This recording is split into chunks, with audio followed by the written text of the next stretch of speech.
क्यों पड़े हो चक्कर में, कोई नहीं है टक्कर में। पीएम मोदी आवाज लगाएंगे, विपक्षी नेताओं की बैंड बजाएंगे। आज भी नहीं कोई उनका सानी, विपक्षी नेताओं की भी है यही जुबानी।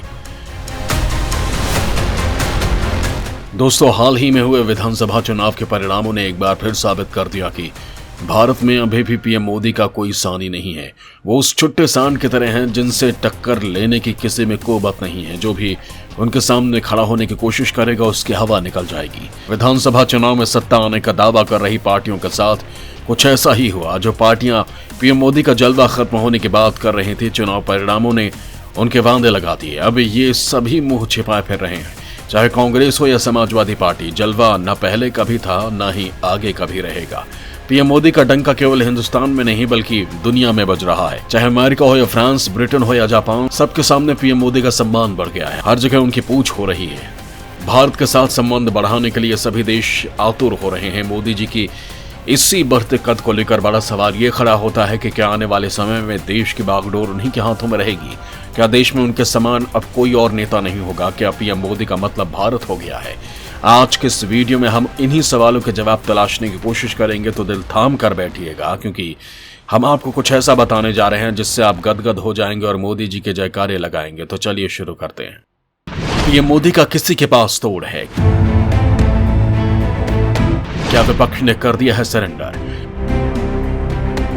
208 साल पहले जब पीएम मोदी जबरदस्त बहुमत के साथ केंद्र में आए थे तो किसी ने नहीं सोचा था कि वो अगले टर्म में भी यही जलवा बरकरार रखेंगे, बीजेपी को वही बहुमत दिला पाएंगे। लेकिन जो हुआ वो आश्चर्य था। मोदी जी ने वो कमाल कर दिया जो पिछले कई सालों में नहीं हुआ था। उन्होंने न केवल सत्ता में वापसी की बल्कि अकेले दम पर बहुमत से ज्यादा सीटें बीजेपी को दिलाई। मोदी जी की इसी जलवे ने विपक्ष को निरुत्तर कर दिया है। इस दौरान कई जगह चुनाव भी हुए, लेकिन मोदी जी का जलवा तब भी बरकरार रहा। बीजेपी उनके चेहरे पर ही चुनाव में बाजी मारती गई। जहां कभी बीजेपी का वजूद नहीं होता था वहां बीजेपी ने सरकार बना ली।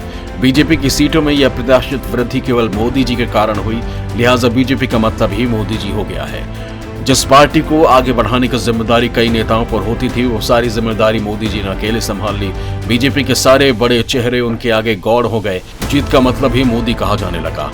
ये कुछ इस तरह का था जैसे कभी कांग्रेस के समय इंदिरा की तूती बोलती थी। कांग्रेस का मतलब इंदिरा होता था। कांग्रेस उनके नाम पर चुनाव लड़ती और जीतती थी। उस वक्त इंदिरा गांधी को एक सशक्त प्रधानमंत्री माना जाता था।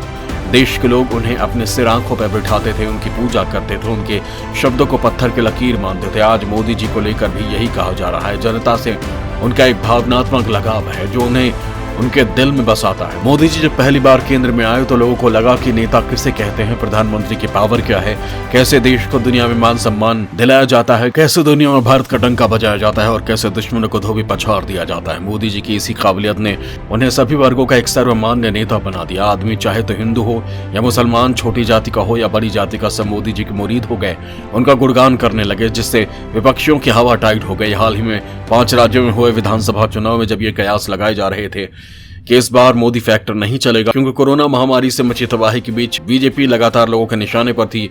लोगों में सरकार को लेकर गुस्सा था। ऑक्सीजन की कमी के चलते जिन लोगों ने अपनों को खो दिया था वो इसके लिए सरकार को ही जिम्मेदार मान रहे थे। रही सही कसर बढ़ती महंगाई ने निकाल दी थी।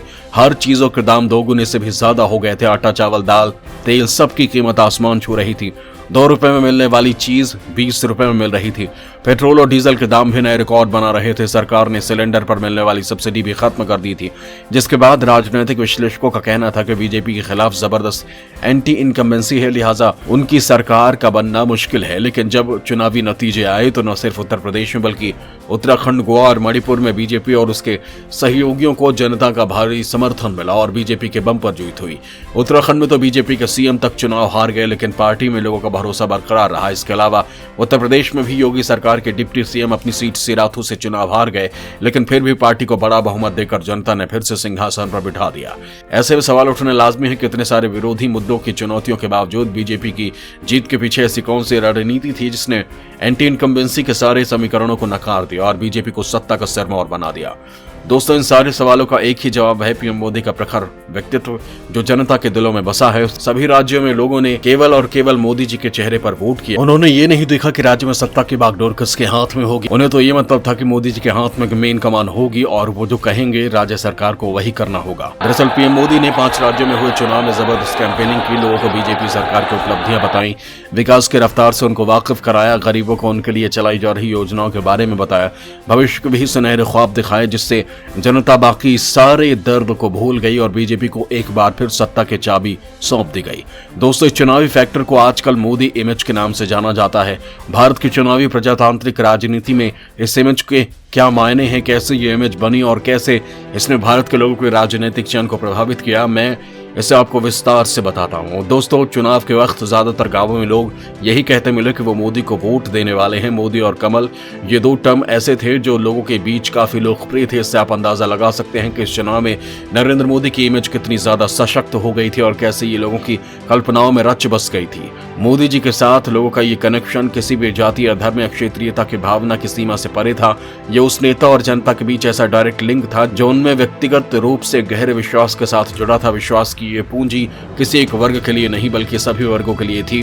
पीएम मोदी जिस तरह से अपनी योजनाओं का खाका जनता के सामने खींचते हैं वो अद्भुत होता है। वो हर शख्स को ये समझाने में कामयाब हो जाते हैं कि बीजेपी की सरकार उनकी सरकार है, वो उन्हीं के लिए काम कर रहे हैं, उन्हीं के विकास के लिए सोच रहे हैं, उनकी वो हर जरूरत पूरा करने की कोशिश कर रहे हैं जो उन्हें एक अच्छा जीवन दे सके। इसलिए सिलेंडर से लेकर राशन तक लोगों को मुहैया कराया जा रहा है। इसके अलावा मोदी जी के पास अमित शाह, राजनाथ सिंह, जेपी नड्डा और धर्मेंद्र प्रधान जैसे बड़े नेताओं की एक प्रभावी टीम भी है जो उनके राजनीतिक कार्यक्रमों के साथ साथ सरकारी कार्यक्रमों को प्रभावी तरीके से क्रियान्वित करने के लिए काफी मेहनत करती है।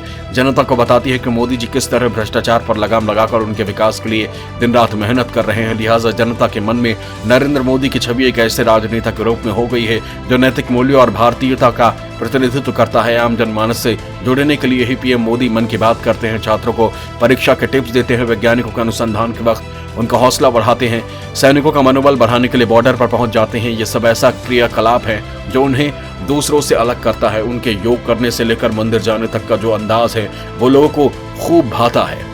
उन्हें लगता है कि वो उनके बीच के ही हैं, एक ऐसा प्रधानमंत्री जो योगा करता है, पूजा करता है और समय रहने पर किताबें भी पढ़ता है। मोदी जी के ऐसे क्रियाकलाप को सोशल मीडिया पर भी बड़ा कवरेज मिलता है जो उनके व्यक्तित्व को गढ़ने में मदद करता है। पीएम मोदी का कोई परिवार नहीं है, लिहाजा लोगों को लगता है कि वो कोई गलत न खुद करेंगे न दूसरों को करने देंगे, क्योंकि कोई भी शख्स परिवार को सुख देने की खातिर ही गलत काम करता है। लिहाजा उनको कोई परिवार नहीं तो वो गलत काम नहीं करेंगे। दोस्तों, विश्व के पटल पर पीएम मोदी ने जिस तरह भारत को स्थापित किया है वो अपने आप में अनूठा है। आज अमेरिका भी भारत को उतना ही मान सम्मान देता है जितना उसे रूस दे रहा है। चाहे इजराइल हो या फिलिस्तीन, इराक हो या ईरान, सब भारत के साथ आज जुड़ना चाह रहे हैं। पीएम मोदी की ही शख्सियत है कि पाकिस्तान के करीबी मुल्क भी अब भारत को तवज्जो देने लगे हैं, उसे सिर माथे पर बिठाने लगे हैं।